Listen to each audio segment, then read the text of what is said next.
अस्सलाम वालेकुम नाजरीन, मेरा नाम अली रज़ा है और आप देख रहे हैं कराची टुडे।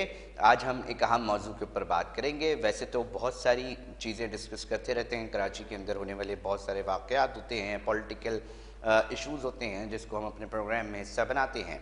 मगर आज जो मामला है वो थोड़ा मुख्तलिफ है, क्योंकि एक मामला है कि जी झूठी FIRs जो है वो कर दी जाती हैं और उसके बाद देखने में आता है कि सफ़र करते हैं लोग, मगर उसके फिर नताइज क्या निकलते हैं, इसके ऊपर आज हम बात करेंगे। ये जो CCTV फुटेज देख रहे हैं ये एक एक्सीडेंट की है जिसके अंदर कम उम्र नौजवान 18 साल, 16 साल, 17 साल, 20 साल, इस कम उम्र जो तलबा होते हैं, नौजवान होते हैं, उनका एक एक्सीडेंट होता है। मामूली तर्क कलामी होती है, लड़ाई होती है। उसके बाद एक सूरत हाल निकलती है कि इसमें से एक FIR दी जाती है प्रीडी थाने की जानिब से कि जी अगवा बराए तावान की जो FIR है वो जब दी जाती है उस पर 18 साल के नौजवान को बुक कर लिया जाता है, अरेस्ट कर लिया जाता है, गिरफ्तार कर लिया जाता है। मुअम्मा क्या है और हकाइक क्या थे, उसके ऊपर क्या कार्रवाई हुई, इसके ऊपर आज तफसील से अपने नाजरीन को हम आगाह करते हैं। हमारे साथ क्राइम रिपोर्टर मलिक फैसल हमें टेलीफोन लाइन पर ज्वाइन कर चुके हैं। जी मलिक, बताइएगा, एक अहम मामला सामने आया है कि एक मामूली ट्रैफिक हादसे को अगवा बराए तावान का वाक़या बना दिया गया।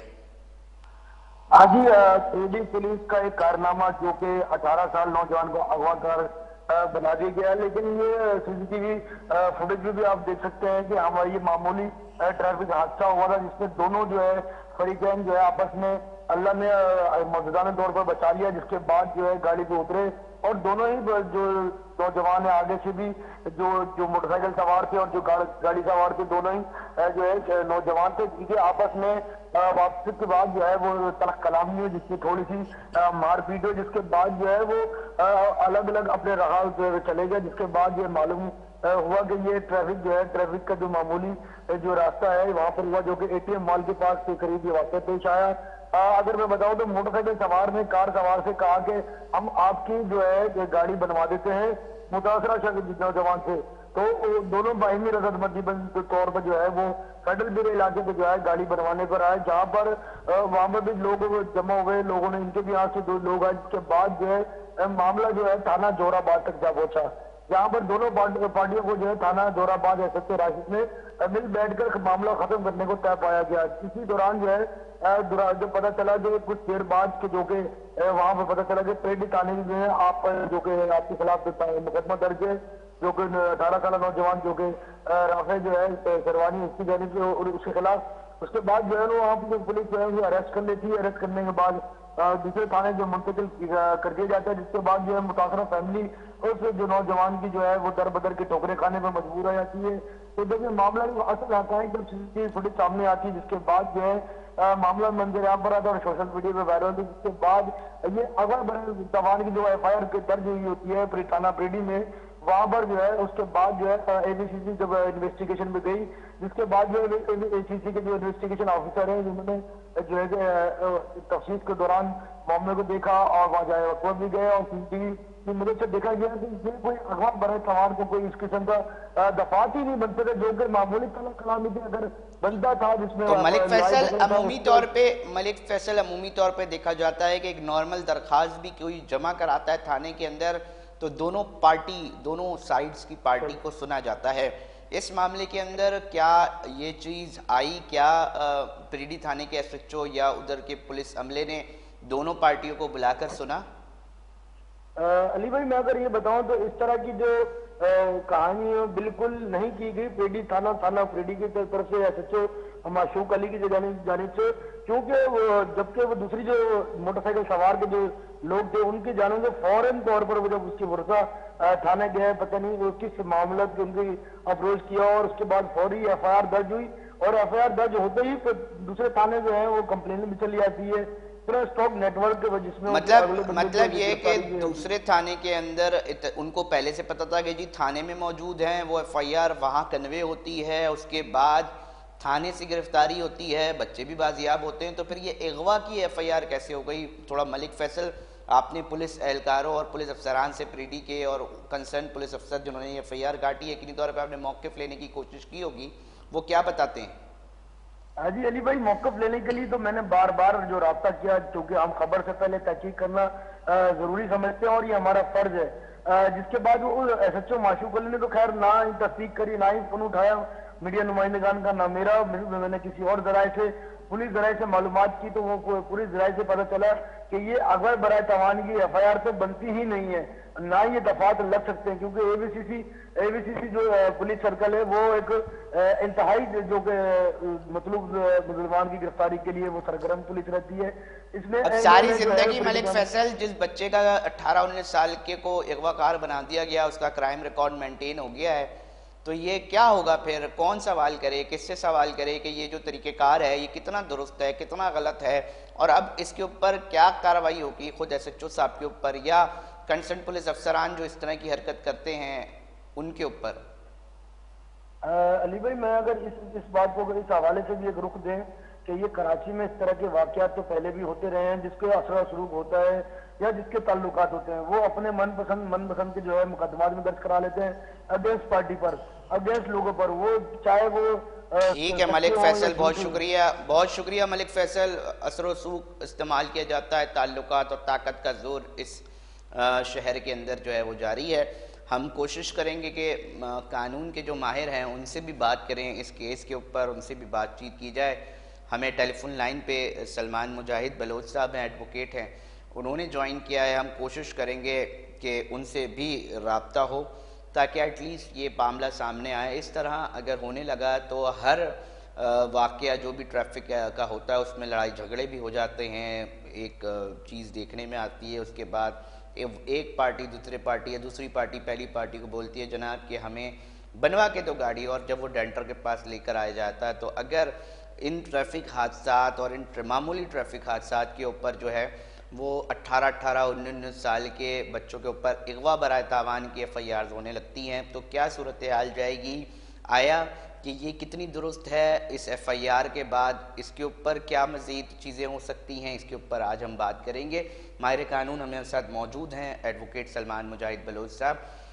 बहुत शुक्रिया सर टाइम देने के लिए। ये वाक़या सामने आया है, 18-19 साल के बच्चे को जो है वो अगवाकार बना दिया गया है। सलमान मुजाहिद बलोच साहब, FIR कटती है परेडी थाने के अंदर, और उसके बाद किस तरह इस चीज़ को देखते हैं? ये FIR अगर 19-19 साल 20-20 साल के बच्चों को अगर अगवाकार बनाते हैं तो फिर ये माशरा किधर खड़ा है? जी बहुत शुक्रिया अली साहब। देखें, ये तो एक आम ट्रेंड है हमारे यहाँ कि जो हकदार होता है, जिसका जायज़ कम होता है, उसकी FIR दर्ज नहीं होती, लेकिन बेबुनियाद झूठी और लघु FIR फौरन दर्ज कर दी जाती हैं। अब वो जो भी हो, या तो रिश्वत लेके कर दी जाती है या इन्फ्लुएंशियल फोन आने पे कर दी जाती हैं।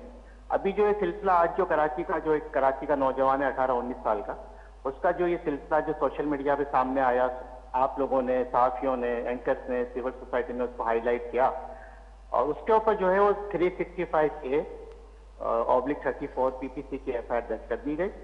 और वाकया कुछ यूँ था, आपको भी पता होगा, जब CCTV सामने आया, जो कि कराची में आए दिन ट्रैफिक के मसाइल की वजह से हो जाता है, और दो गाड़ियां टकरा गई। अब उसमें क्या हुआ, तेवा झगड़ा भी हो जाता है, मुंहमारी हो जाती है, हाथापाई हो जाती है। उसके बाद at the end of the day होता है कि जी हम आपकी गाड़ी बनवा देते हैं। इसमें भी कुछ ऐसा ही हुआ, और वो गाड़ी, जहाँ तक मुझे पता चला है, मैंने जो खबर पढ़ी उसमें यह था कि गाड़ी बनवाने के लिए उनको फेडरल भी एरिया ले गए, जैसे अपना डेंटर होता है। लेकिन वहां पे पीछे से क्या हुआ, बाजियाब होने के बाद जब लड़के जब वापस आ गए, जो तो FIR में लिखा है कि बाजियाब यानी मगवी बाजियाब, उसके बाद जो है वो मेला फाइडली एक FIR दर्ज कर दी जाती है उस बच्चे के खिलाफ। और वो भी मुझे ये पता चला है हमारे साथी दोस्तों से कि जब FIR दर्ज हो रही थी तो वो लड़का और उसके घर वाले थाने में बैठे हुए थे और सेटलमेंट की बात चल रही थी। अचानक से उसको जो है वो गिरफ्तार कर लिया गया और उसके ऊपर अगवा का पर्चा कर दिया गया। बहरहाल ये एक बहुत बड़ी ज्यादती है, एक स्टूडेंट को, एक फर्स्ट ईयर के तालिबे इल्म के साथ जिसके एग्जाम भी होने वाले, एक बेबुनियाद मुकदमा कायम कर देना। मैं समझता हूं कि उसकी जितनी मजम्मत की जाए सर, मतलब सलमान मुजाहिद बलोच साहब, मैं कहता हूं कि कानून हरकत में आए बिल्कुल, और अगर मुकदमा काटना भी था तो लड़ाई झगड़े का काटता, कोई और मामला जो है ट्रैफिक हादसे का बनता। ये अगवाकार बना देना एक किसी भी बच्चे के ऊपर, किसी भी तालिब इल्म को, उसका मुस्तकबिल सारी ज़िंदगी के लिए उसका क्राइम रिकॉर्ड तो अब मेंटेन हो गया है। जी बिल्कुल, देखें, ये मैं समझता हूँ कि जो थाने का SHO है उसकी तरफ से मेला फाइड ली है, मेला फाइड इंटेंशन है, उसने कंप्लेनेंट के साथ मिटिगेशन करके, मिली भगत करके, वॉट एवर जो भी उनका अंडर द टेबल डील हुआ होगा, उन्होंने ब्लैकमेल करने के लिए या एक फैमिली को जो है वो पैसे लेने के लिए उन्होंने ये मुकदमा कर दिया, बच्चे को गिरफ्तार भी कर लिया। और सर अब जब इस तरह का वाकया है, हमारे रिपोर्टर बता रहे थे कि जी जो कंसर्न ये इस तरह की एफआईआर जब कैसे कार लिफ्टिंग की होती है तो एवीएलसी डील करता है, भले कोई थाना हो, और अब इधर से जो हुई वो एवीसीसी के पास गई। अब उस बच्चे को तफ्तीशी अफसर ने एवीसीसी को छोड़ दिया है। इतलात यहाँ तक मौसूल हो रही हैं कि एवीसीसी खुद कह रही है कि जनाब ये पर्चा बनता ही नहीं है। फिर एक ही महकमे के अंदर एक डिपार्टमेंट जिसका काम है high official, high professional, high profile cases को डील करना अगवा बराए तावान का, वो समझ के एफआईआर को फौरन छोड़ देते हैं।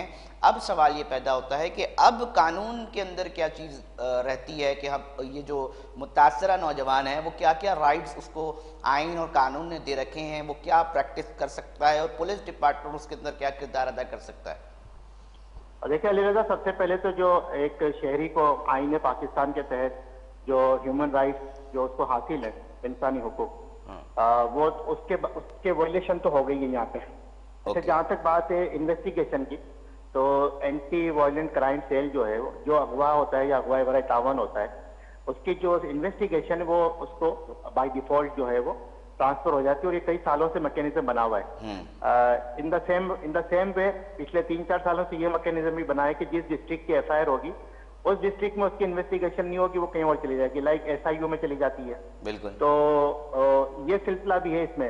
अब मुझे भी ये पता चला है कि देखें, एफआईआर का दर्ज होना इटसेल्फ ये नहीं होता कि आप मुजरिम हो गए। एक वो कंप्लेनेंट की उसमें कंप्लेन होती है, उसके बाद इन्वेस्टिगेशन का प्रोसेस शुरू होता है। लेकिन हमारे यहाँ क्या होता है, पहले बुला लिया जाता है, फिर वो इलीगल उसको डिटेन कर लिया जाता है, फिर एफआईआर दर्ज की जाती है, फिर उसको जो है गिरफ्तारी डाल दी जाती है, फिर रिमांड भी हो जाता है। अच्छा, तो ये हमारे पास सलमान साहब इतलात ये हैं कि प्रीडी थाने के अंदर मौकिफ तक नहीं सुना गया, वन साइडेड एफआईआर करके और डाल दिया गया, सिर्फ सीसीटीवी फुटेज देखी गई और बोला गया करके।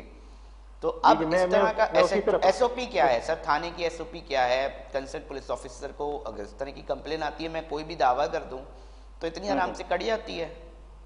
सर मैंने शुरू में कहा ना कि जिसका जायज काम होता है, जिसका जायज, अभी जैसे मेरी गाड़ी छिन जाए, मेरे साथ वारदात हो जाए, मुझे डाकू लूट ले, मैं थाने जाऊंगा तो मेरी एफआईआर तो दर्ज नहीं होगी ना, आपकी होगी, एक एंट्री करके दे दी जाएगी जैसे रूटीन में। तो ये एफआईआर दर्ज हुई है, ये तो एक मिली भगत है, एक पॉल्यूशन है, एक मेलाफाइड इंटेंशन इसमें शामिल है, एसएचओ पर मुद्दई का और सामने बच्चे को फंसाना।